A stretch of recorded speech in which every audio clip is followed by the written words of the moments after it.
Welcome, everyone, to another episode of the Catholic Buzz. We're so happy that you're joining us today. Whether you're watching here on YouTube or listening on Apple Podcast, we have another great episode for you today when we're just starting the conversation, get the conversation going about Catholic topics. My name is Father Daniele, and I'm joined by Josh Sullivan over here. Josh, welcome to you. You've had quite a wild day. We're going to talk about that in a bit. Yeah. We'll wild day.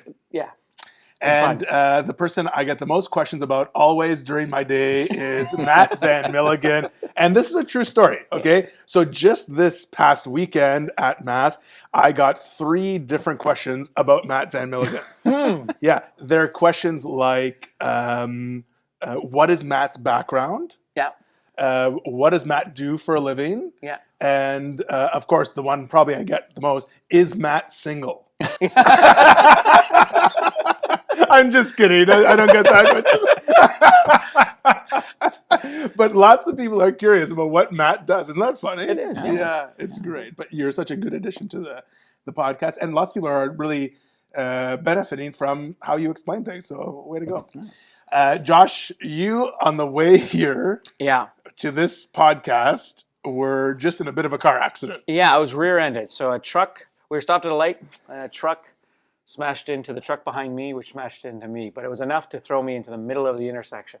So a lot You're of fun. okay though. I'm fine. Okay. I'm fine. My car's a little bit smashed up, but not too bad. It was the truck in between that's a little bit more of a problem. But yeah, it reminded me of the old roller coaster mine, like from Canada's Wonderland or whatever. Like all of a sudden, whoa! As you go, like that's what it felt like. The jolt. Yeah, when you just about start going over the hill. And the worst part about it, well, I mean, okay, first, no one was seriously injured? No one seriously injured, as far as we know. So the worst part about it, I guess, was that you just purchased this car last week. Like less than 7 days old. Yeah. And so... and it's smashed up. I saw it out in the parking lot. Yeah. This is why I can't have good things. But the good thing is you're safe. We had our Catholic Buzz medical team look you over. Yeah. We're all good. Yeah. It took a couple minutes to get the cameras rolling. That's it. I had to give my police my statement, and then it's a whole process, when that happens. For sure. It's like the ambulance, the fire. I had to give my information to the ambulance guys, to the fire department, and to the cops. Which always seemed, to the cops makes sense because they do the reporting and stuff. To the fire department, I was like, I wonder why I got to do that. But sure, here you go. Here's my information. And then I was just really hoping as I watched the guy walk away that he was going to get into the fire truck and not just walked randomly down the road somewhere and just collected a whole bunch of information from me. You know what I mean? He had a fireman's suit on. So Your inner 8-year-old is just soaring that a fireman is talking to you. You're like, yes, sir. Yes, sir. Can I sit in your truck? Yeah, exactly. So it was quite the scene. There was police and fire and ambulance around. Yeah. It was right on Seymour, so it was a pretty big for about 20-30 minutes, and then we moved. We got everybody moved except for the guy who ended up ramming people. So I think he had to get away on a tow truck because his was pretty bad, banged up. Yeah. Well, we're glad you're safe, and it could have been a lot worse. So. Be careful out there. Yeah. If we're driving, you're a good driver, Matt. I hope so. Yeah. Did you ever take driving school? Yeah.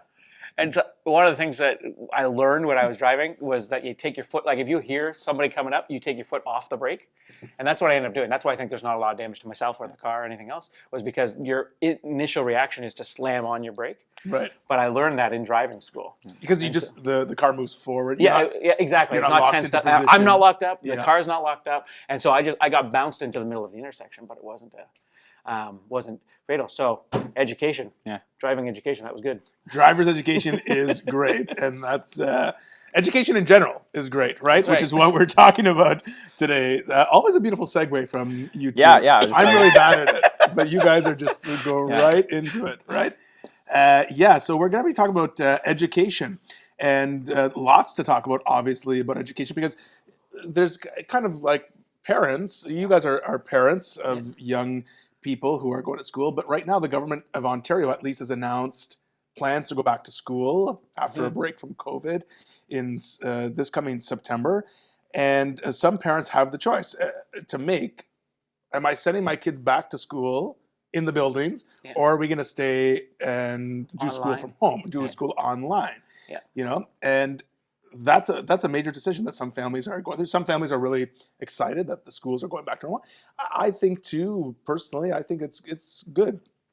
that schools are opening again, and there will be some sort of sense of normalcy I to think get for back. kids, it's a big thing. I think Yeah. I do agree with the experts out there that are talking about like kids when they're at home, depending on their family life. If they have a good family life, maybe less so. But if they don't have a good family life, getting stuck in front of the TV 24/7, or just like being neglected because their parents have jobs to keep them alive. You know what I mean? Right. Like, so they don't have friends or anybody. Like, they're just stuck at home by themselves, not talking to anybody, not talking to, while their parents are in maybe the office, just trying to get guys quiet. I'm trying to work here. You know what I mean? Like, Yeah, it's been a lonely, tough time. it's got to be a hard time for those. You know, I mean, for everyone, but Well, I'm sure you saw it even in your kids, even though they have siblings at home and they're always playing and stuff like that. That there is this sense when we were isolated from everyone. Yeah. You know, I mean, we probably saw it in ourselves too. I mean, we got together and chatted and laughed. Yeah. Did this Catholic Buzz podcast, but you know, it affected everyone. Yeah. When you're just away. So yeah, parents have that choice to make whether we're going to send kids back to school or not. You know, teachers, God bless them, are in a difficult spot right now. for sure. You know. Classroom sizes is a big thing now that people are worried about. Teachers are sort of the new frontline workers every day with classrooms. So there's a lot of things that we should be praying about and praying for support for these people. But let's go back to first, before we get into all these options for education, you guys as parents and as Catholics, do you guys understand that parents are the primary educators of your children? Yeah. Is that like? Did someone ever explain that to you? Because No. the church teaches that. It comes with a handbook, doesn't it? You Yeah, get a that's handbook right, that's as soon right. as you have a kid. and then- When you spank your kids and you're the first Yeah. primary. Yeah, exactly. Exactly. You know, don't shake your kid. And don't shake. Yeah. But that's a really big teaching of the church that gives that responsibility to parents that you are the primary educators. That's right. Of your children. Because recently I hear a lot of like, well, you know, the school didn't teach my kids that, or the church didn't reach out to my kids, or all those different things. But really, the parents are the first primary educators. I think as Catholic parents, specifically in Ontario or maybe in Alberta, because I know that it happens there too, we have the public Catholic system. And we have technically, as parents and the school and the church, we have 3 points of education that, our faith could come from. But those 3 points, I think a lot of times we get lost because we have, as a parent, I have 2 other people to blame for my kids not getting their faith, in a way, right? So as I can say, well, I sent my kid to Catholic school, so they should learn about their Catholic faith there. And the Catholic school is in touch with the churches, and so they go to mass once in a blue moon or whatever that is. You know what I mean? So they get in touch, and so the priest can come into the school because that's where my kid is all the time. So if the church wants my kid, they're at the school, and it's a Catholic school, so they get their Catholic education there. So as a parent, I'm free from all responsibility raising my kid Catholic because I put him in Catholic school, and so the Catholic school and the church should do their job in raising. But then you have to understand that from a school's point of view, because I was a teacher in the Catholic school board, the school's point of view is, listen, we teach them math, English, phys ed, we teach them everything as well as religion. And so when we teach them all this stuff, religion has 2 other places where they can learn it. They can learn it from the church, or they can learn it from the parent. So we're not going to focus as hard necessarily on those 2 aspects. We're going to integrate it into our learning and integrate it into other aspects of the school system, but we're not going to make it very specific that that's not the main priority of our education system. It's going to be teaching them all this other stuff and then going to that. And so it's another, like this, from a parent point of view, it's the other 2 people's responsibility. From a school's point of view, same idea. It's the other 2 people's, it's the church's responsibility and the parents' responsibility to raise them Catholic. We're going to teach them what we can, but you know, I don't want to say side thought because that's the wrong idea, but it's not the main priority. We'll integrate the faith into our school system and our education. But right, and I understand that, like that relationship, church, school, family, that little triangle, like that's beautiful because most people would say I'm heavy on one. Yeah. Or maybe nothing at all. Yeah. Right. So people would say like, maybe my kids get the best faith formation at church. They're at church every Sunday. Yeah. They join an edge group or a high school night or something like that. Right. Or some families might say it's just school. Mm-hmm. We don't go to church. We don't talk about it at home. So it's just at school. Some families are It's heavy in the family. Yeah. We are religious at home. We make sure our kids are getting their teaching. Maybe their kids go to public school, or maybe they're not practicing. I don't know. Some Protestant places might be just practicing at home. So yeah, I think. But when all three are working together, If all three are working together. if all three Yeah. are working together, and you brought up a really cool point about religion class, like the way I went to public school. Yeah. After grade 2, I went to public school for the rest of my life, and the way I picture Catholic schools is like this really wholesome place where you form young people to be disciples of Jesus. Yeah. Okay, let me explain. That's intellectually, with discipline, all those things, but where we excel at all subjects. So like, it's not just that religion is a course. Everything we do is Catholic about us. We pray together.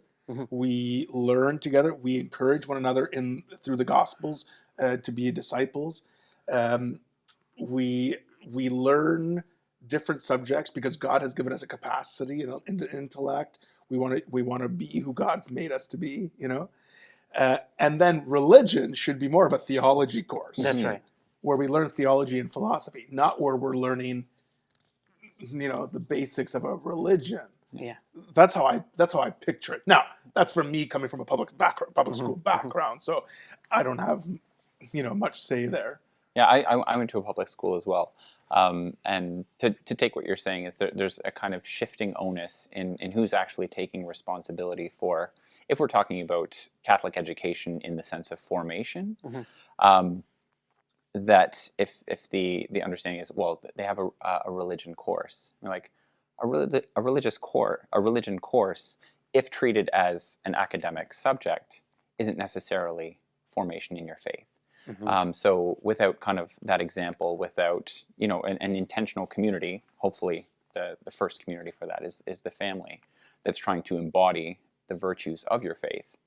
Having kind of an abstract academic religious instruction isn't the same thing as formation.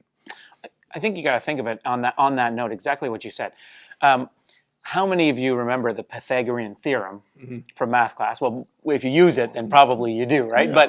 But like other abstract thought. I'm a math teacher, so when I'm teaching certain things and someone says, well, when am I ever going to use this? I kind of sometimes say, like Pythagorean Theorem, I use a lot because I build and I do construction stuff, and I use a lot. But there are other things that they say, like, when am I ever going to use the equation of a parabola? And I'm like, you might if you are this specific kind of job or something. Otherwise, you're not going to use it. You don't do quadratic equations on a regular basis. Just for fun. Yeah. But if you treat religion that way as a math course, as just a course, then people are losing. I think catechesis courses, probably back in the 80s and even 70s and maybe even earlier, were treated as a lesson type course.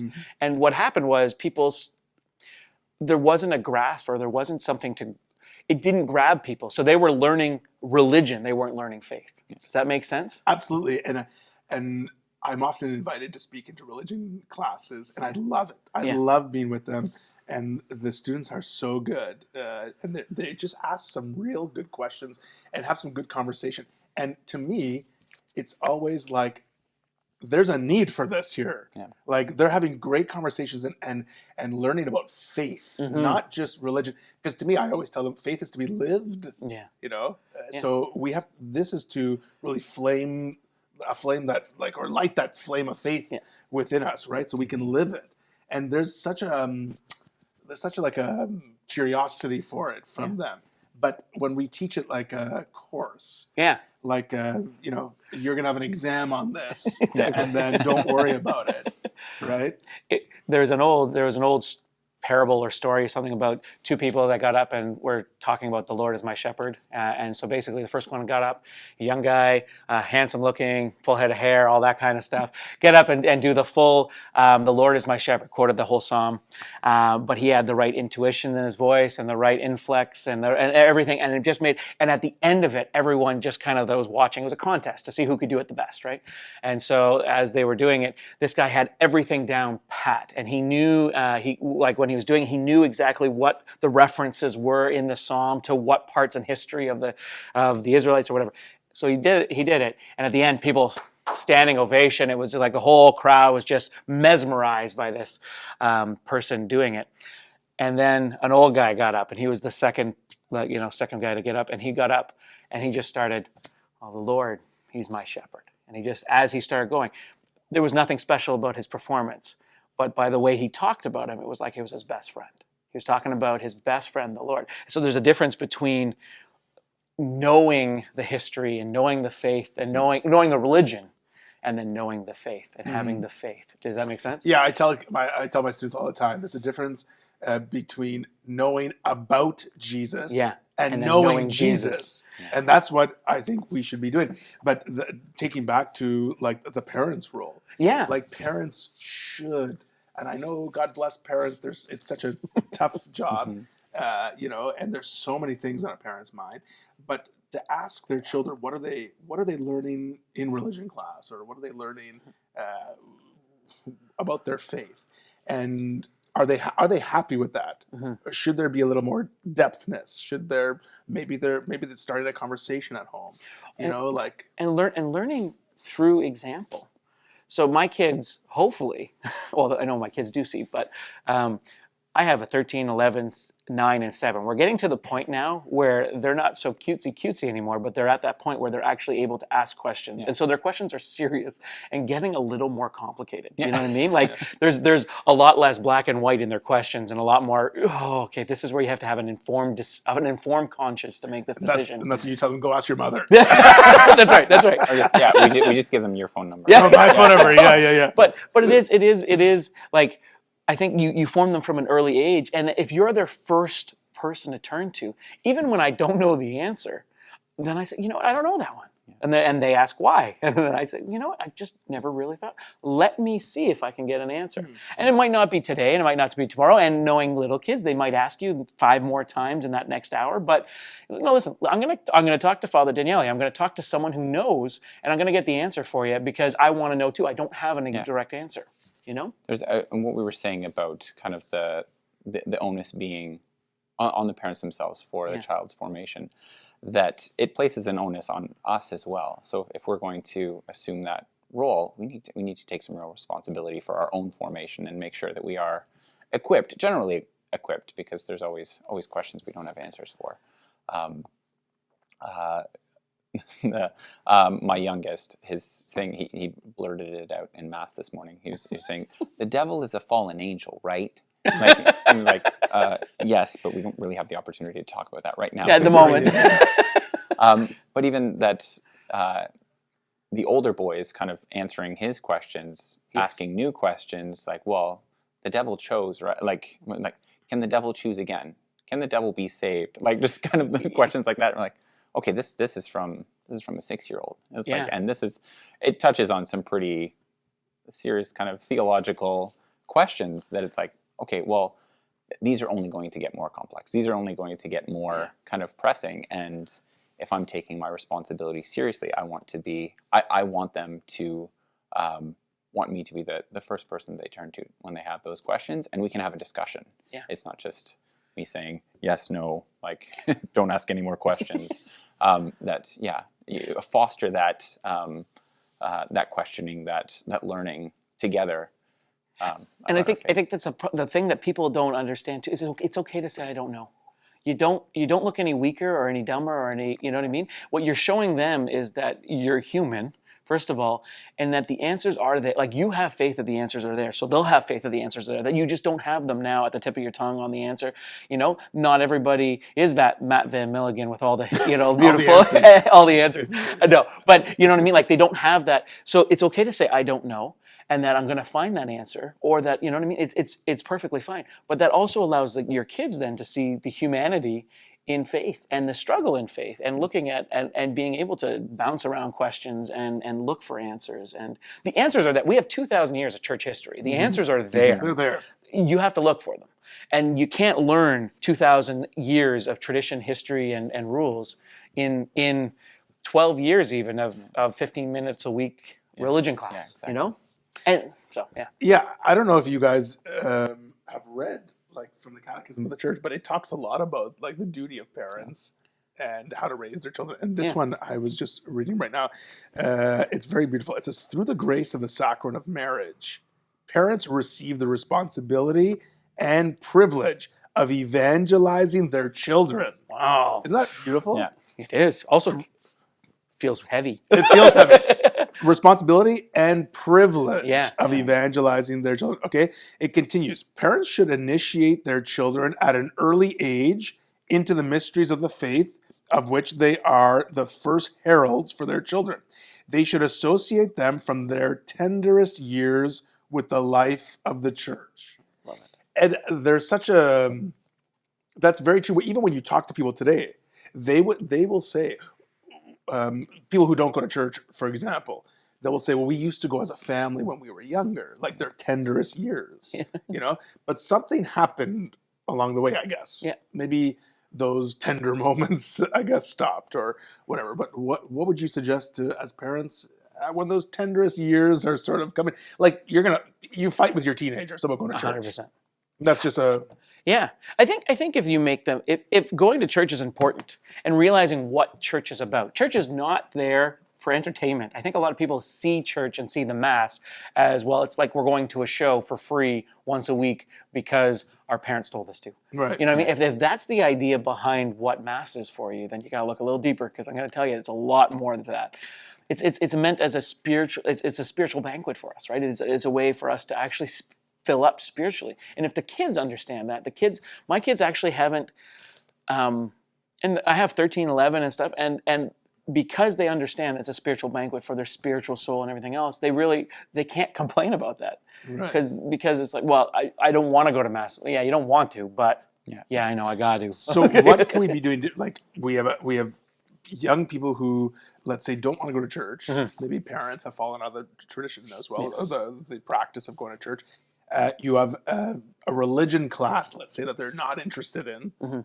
So where do they come to know Jesus? Where do they come to be educated about Christ? Like what can the church do? What can families do? What can schools do? You know, like that's really a conversation maybe the church, the schools, and families should be having together.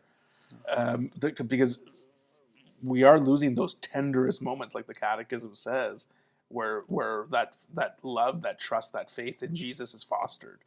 I think a lot of times I work with teenagers. That's my niche, right? Is teenagers ministry. And in my experience, teenagers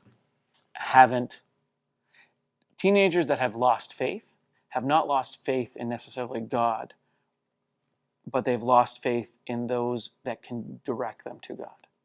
Does that make sense? I would agree with you on that. And yes. so they've lost faith maybe in their parents or in their teachers or they have nobody to turn to. And obviously if these people don't have the answers, then it's not that important, because they have these parents that they look up to, there's guardians that they look up to, whoever it may be. If they don't have the answers, then obviously they've gotten through life without the answers. It's not that important to me. I don't need to have faith to live a life. You know? Yeah, and like everyone has such a different opinion on it. Like people say, well, it's time to homeschool your kids, or it's time to, make sure to limit what your kid sees on the internet or TV and all this different things. Like, because that is very true. What our young people are watching online, or on TV, we have to combat that or balance it. I don't mean combat in but more like a balancing. If they're getting hours of things that are making them question their existence, or living in a virtual reality and video games and all that stuff, we have to balance that with reality, with the teachings of life, of faith, of responsibility, of the spiritual realms, you know? And teach them how to encounter those things, like, unless those things are kind of intrinsically bad or just how to interpret them and how to.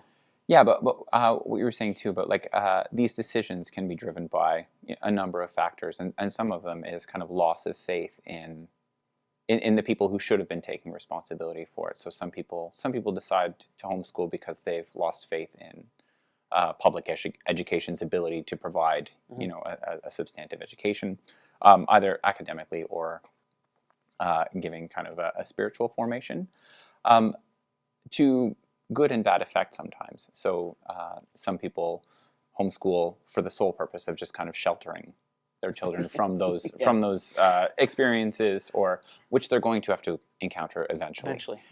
So I think a much more for those, and we've decided to homeschool at least for the early years, for both kind of academics and for kind of taking responsibility as kind of first educators. And it's the subjects aren't getting above my head yet, so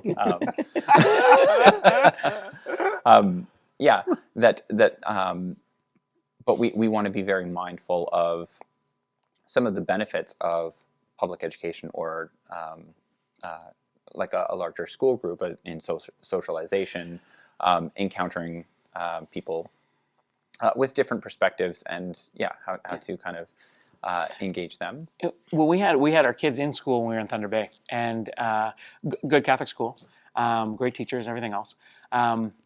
There were things that my kids learned, or they would say, "Okay, this is how it is," and they were trying to teach me how things were. And I was like, whoa, no, that's not what the church teaches. Where did you learn that? Where did you learn that? And they learned it from their good friend Bobby at school, who taught them this, that, and the other thing, or whatever. And I was like, okay, whoa, that's not quite how things work. And sometimes, so when they encounter that, I mean, if it got to an adult, I don't think in these cases with my kids it necessarily got to adults, but if it did, if the adult didn't know an answer, or know what the Catholic Church taught, or know what, you know what I mean? If they didn't respond to it, it's easier to ignore it and let the problem just kind of go. But my kids were like, no, Dad, I know, because Bobby knows. Yeah. So this is what the church teaches. I'm like, no, the church definitely does not teach that. This is what, and easy thing. Okay, go ask the priest. We'll see who's right. But and the priest said, Bobby's right. Exactly. I had to walk away from that one with my head down. But no. But it is as parents. So I mean, little things there. I did this with my sisters. Okay, my sisters used to come over to my house when they're teenagers, because I'm almost 20 years older than them sometimes. But it takes some time to do it. But they're watching TV at my house, and I sit down and I show interest in their TV show. And the one that I was watching was some kind of Vampire Diaries or something. I have no idea what. I couldn't really tell you. But I was doing it solely for the purpose of forming a relationship with my sisters, so that I could talk to them. Because I'm really more like, I moved out when they were like 3 and 4 or 5, whatever. And so to sit down and have a relationship with them. So talking, okay, tell me what this is about. Okay, so who's this person? Tell me about this. Tell me that. But now I'm kind of in the show, and I'm listening to the show. But then when the show turns off, we can have an open discussion about some of the stuff that we saw there. And it's not weird. I'm actually trying to figure out how this plot line works in this teen drama.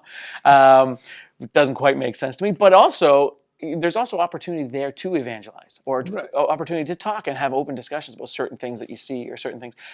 Right now, my kids watch TV, they watch Netflix, and they have a certain area that they're allowed to watch. And then after that point, they're allowed to watch it if one of us are sitting down with them. So it's like the PG kind of realm of old, there's a whole bunch of other levels now. But we can go, you can watch anything to PG, and then anything after that, we're sitting down, we'll put it away for movie night with the family kind of thing. And then we watch it all together, because then it can open up an open discussion about what we're seeing, and why is this wrong, or why would we say that you can't see this by yourself, or why, So we're really talking about a couple of things that have to happen to really improve the way we educate our young people, and whether we're sending them to publicly funded schools, public or Catholic, whether we're doing online learning, or whether we're doing homeschooling, we're trying to encourage the church, the school, and families to work together. We're trying to encourage parents to understand their responsibility as being the primary educators of their children. And I love that word. I'm going to read it again wherever I find it here. The responsibility and the privilege of evangelizing their children. I love that. And you do that by spending time, even when it doesn't, when it's hard, when you've had it. And parents, I'm going to look at the camera for this one. It is completely okay to be tired of your children. They can get on your nerves. That's completely okay. I'm telling you that from being 13 years a parent. But it's completely okay. But it is actually, as a parent then, is to take that time when I'm done for the day. I've spent my whole day with teenagers and 20-year-olds, and I've been teaching them and everything else. I get home from the day, and my kids want to see me. And so it's easier for me to say, no, I've had a long day, leave me alone. You know what I mean? But is to make the sacrifice that it means to be a parent and the privilege it means to be a parent to say, okay, whoa, let's spend some time and do something. Because I have found, it's even just in the car rides, I always have the radio on, and I've realized just in the last year or two, turn the radio off.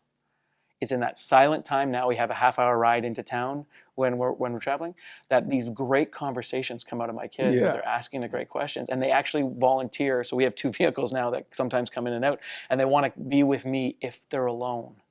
So because they want to enter into some deeper discussions, by themselves. And they don't want their brothers to hijack the conversation or whatever, And I think overall, that's a really good example. Just in general, we talked about people saying they don't get turned off by faith; they get turned off by people. Yes, they get turned off by people. Yeah, let's just say people of faith, maybe. But that's an example for everyone, whether you're a parent, a godparent, a grandparent, whether you're a sibling, whether you're just a fellow Catholic. Mm-hmm. Make time for people and entertain a conversation, especially with young people. Show them love, encourage them in their faith. And I think that's so important, because just something like that can start to change people's opinion of Christians. Right? That's not really possible. That's a topic for another episode, right? People's opinion of Christians, I guess. But also, it begins to foster that. Like all of us have been baptized. We have the Holy Spirit residing within us. We have to respect that. We have to recognize that in each other and foster that life. Or else, what are we doing? We have to begin now to combat all the other stuff that people are up against today. Like, when are we going to? We've already gone too far past where we should be. In terms of people losing the faith or not practicing the faith. Like, we have to stop it at some point. I'll stop ranting because we're out of time. I know you had something to say. No, that's good. I just really want to point out that godparent thing. Yeah. Big lost area of our faith, I think. Big lost area of our faith. Because you take on the responsibility of parents through the catechism. That's right. So everything we just read today from the catechism that talks about parents, if the parents are not doing those, the godparents should be stepping in, right? And I think, again, another a topic for a different episode, godparents, but I think that's a missed opportunity too. We have a lot of missed opportunities in our faith because our faith is so rich, it's so deep, there's just so much to really give to people, and it's so life-giving. That's the unfortunate thing. Because our faith is so life-giving, there's people missing out on that, right? Mm-hmm. And I think each of us as Catholics, as teachers, as parents, whatever, have to say enough is enough. Mm-hmm. Now it's time to really encourage people in the faith. And there I go ranting again. Because enough is enough. Enough is enough. Plus, Matt was rolling his eyes at me, so it's time to call it a day. But this was a fun episode. And I think, honestly, this could be a topic we talk about many times. Oh, yeah, for sure. And I think it's really important. So thank you, Matt. Thank you, Josh. Yeah. We're blessed that you were here and able, you were safe from your accident today. Yeah, still able to drive. Yeah, exactly. So we're grateful to God for that. Sorry, we have a challenge. We haven't challenged anyone today. And I think... Challenge. Look at those people who you are in a parental role model to. And how can you maybe... I don't know, challenge is the right word. How can you grow in a deeper relationship with them so in turn you can help them grow in a relationship with Jesus? Yeah, and maybe rethink what you're doing. If what you're doing now is not working, if everything turns into an argument about faith, stop doing it and try a different approach. Yeah. Good. For Matt Van Milligan and Josh Sullivan, I'm Father Daniele, and we'll see you next time on The Catholic Buzz. If you have ideas for any future episodes, send us an email at thecatholicbuzzpodcast@gmail.com. See you next week.